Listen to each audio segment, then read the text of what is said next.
Today I'm going to share some things that you need to know before buying Disney's first ever story living community, Cotino, right here in the Palm Springs area. I'm a local, I've come here my entire life, and there's a lot of things you need to know when buying out here in the desert, and you're not going to find this information anywhere else. My name's Tommy Jordan, and I'm your Palm Springs area realtor. Before we get started, make sure to like and subscribe if you're interested in learning about Disney's Cotino community on a weekly basis, because you never know, next week I may be releasing some major news, and if you're not subscribed, you're gonna miss out, so don't do that. So here we go, right into the video. First thing you need to know before buying here is, what is your lot's orientation of the home you're buying? Okay, is your backyard facing east? Is it facing west? What is the lot orientation? So let me just show you this map right here. So here we go. You could see the entire Cotino development, phase 1, 2, 3, and then there's the town center, okay? So this is something that you might not think about, say if you're buying on the East Coast or anywhere else around the world, but living in the desert in the summertime, it could get very hot. So how your house is positioned can make a huge difference depending on if you're living here part-time or full-time. So take a look at this map, and Gerald Ford, okay, is going to be to the north. Bob Hope is going to be west facing. Frank Sinatra south facing. Monterey east facing. So we're in a valley, so we are surrounded by mountains. The primary view that a lot of people want, let's start with this. If you're buying this as a second home and you're visiting, say during the winter months, during the season, January, February, March, when it's 80 degrees outside, right? Where elsewhere people are shoveling snow, but here it's sunny and beautiful and gorgeous. A lot of times you're gonna want a west facing view, and here's why. Okay, let me show you this home on Realtor.com as an example. So you could see this house right here. The backyard's actually west facing, okay? Well, this is an estate, okay? But the main portion of the backyard where the pool is west facing. You could see off into the distance, better on this map, these in the distance are the San Jacinto Mountains. This is the Santa Rosa Mountains. So when you're west facing, in the afternoon, you get beautiful views of the sunset, the sun setting behind the mountains. It's gorgeous. And then, if you're here during the season, after 1 p.m., the sun's going to be on the back half of your house for the rest of the day. You know what I mean? So your pool will always have sunlight on it, which is great. You know what I mean? Because if you're east facing, okay, you're not going to get the sun, only in the morning. So that's another option. Now, if you're living here full time, a lot of people prefer to actually be east facing. So see this backyard right here? This would be east facing. So in the morning, right, you get some sun, but then most of the day, the sun's on the front of your house, which is great actually, because then your living room won't have the sun just beating into it, right? Which raises your AC bill, and there's obviously ways to work around it. Like for example, having a patio overhang like you see right here. You could have an awning go out. I mean, you could get shades that are automatic. So there's ways around it, but generally speaking, if you're living here full time and you're west facing, then it's just gonna be hotter. So that's something major you should know that you might not ever think about unless you actually lived here in the desert full time.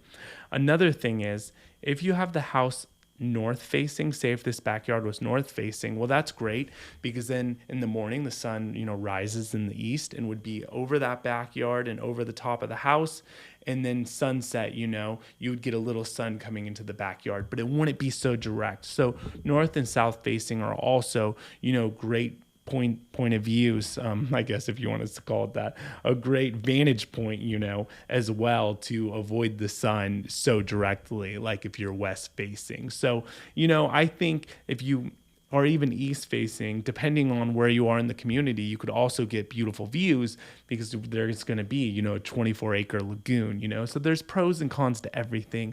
But this is the first thing you should really know about. The next thing you should think about is, do you want to be closer to the lagoon or do you want to be further away? Okay, do you want more privacy, right? Because how it's sort of going to work, okay, this is what the developer has said, and you can see this map right here, is that Going closer to the perimeter, it's going to be less density, okay, larger lots.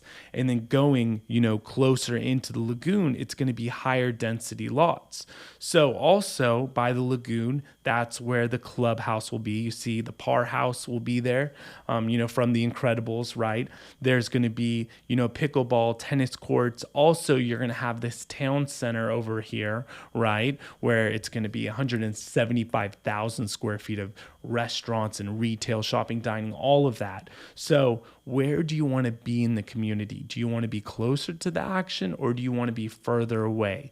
That's something, I think would be important to think about before you buy. Third thing I'd like to cover is, are you looking for something that's more lock and leave, right? I work with a lot of snowbirds from Canada, Oregon, Washington, right? And when they come down to the desert, they want something that's like a townhome or a condo where there's not a lot of maintenance. You don't have like a big backyard with landscaping or a pool, but you just have something that you could just lock and literally leave. But also you want all the amenities as well. And that's why, being in I don't want to call this a country club, but being in a community like Cotino, you have all the amenities like a pool, but you don't have to maintain it. So if you want more of a lock and leave situation, I suggest, maybe looking for, a home on a smaller lot, or looking more for a townhome.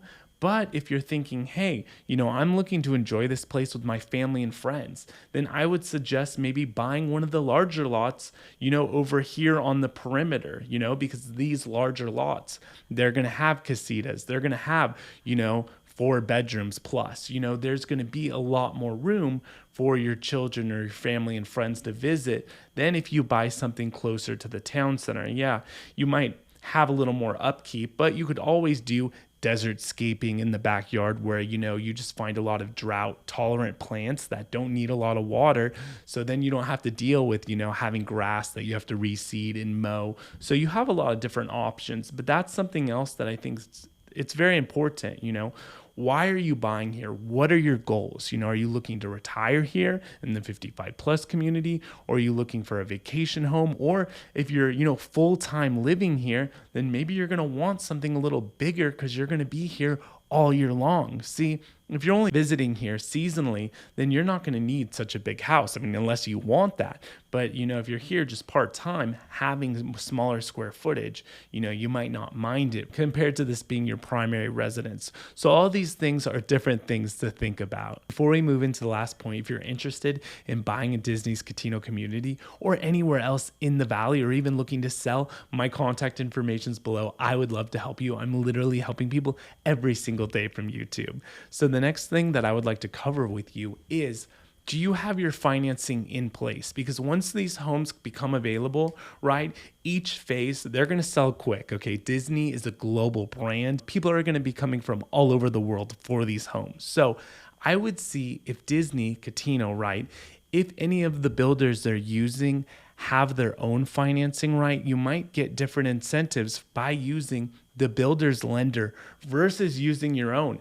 Maybe, rate buy downs, right? So you get a lower interest rate, who knows what they could entice you with. So I would definitely recommend, if you have your own lender, well, that's great, to have a pre-approval letter, but also see what they're offering as well, because it might be more competitive with your lender and it might help you be able to get into a home maybe you didn't even know you could afford.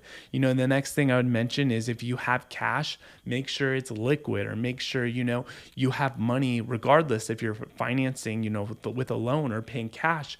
Do you have funds ready that are liquid to be able to put down a deposit on a lot, right? Because if you're not ready when homes are released, you might miss your opportunity and have to wait for phase 2 or phase 3. There is going to be 1,900 homes, so most likely you'll have the chance. Be prepared ahead of time with your finances, so then you could be ready when the right home comes on the market in Disney's Cotino community.